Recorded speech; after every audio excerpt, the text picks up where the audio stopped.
আসসালামু আলাইকুম everyone, welcome to my daily blog. আবারও নিয়ে চলে এসেছি নতুন একটা রেসিপি। আজকে মূলত রান্না করব শুটকির ভর্তা, মুরগির গোস্ত আর হচ্ছে খুদের ভাত।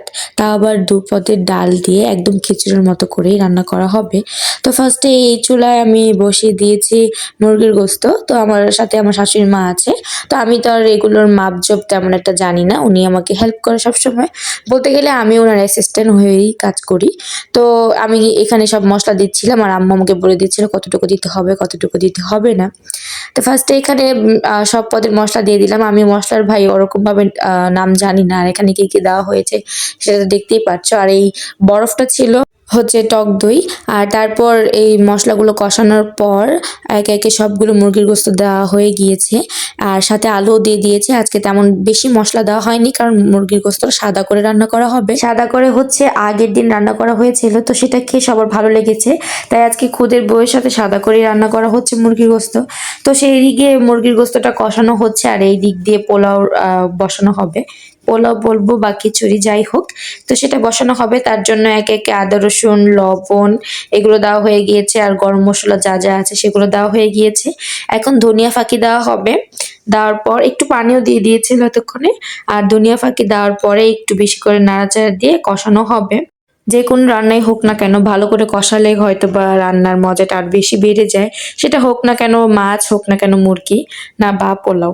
তো এইদিকে ঠান্ডা পানি দিয়ে দিয়েছিল, কারণ গরম পানি করার মতো কোনো স্কোপ নেই। ওই চুলায় আরেকটা রান্না হচ্ছে, তার জন্য ঠান্ডা পানি দিয়ে দিয়েছিল।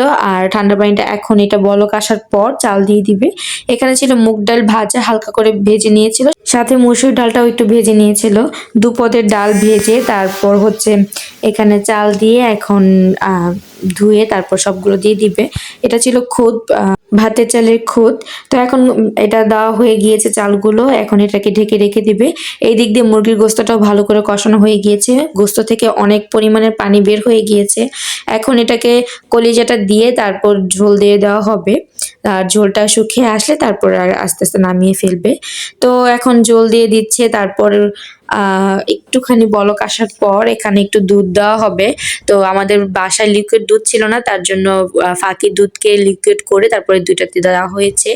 এখন এটাকে ঢেকে রাখা হবে। আমি একটা জিনিস বুঝে পাচ্ছি না, সেটা হচ্ছে আমি ক্যাপকাটে ভিডিও বানাই, তো আগে কখনো এই লেখাটা ওঠেনি উপরে।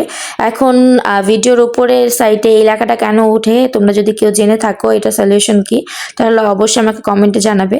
তো ওই দিক দিয়ে রান্না তো হচ্ছে, এইদিকে আমার ননদ বলছে যে আজকে ব্লেন্ড করা হবে না, ভর্তা ও পাটায় বেটে খাবে।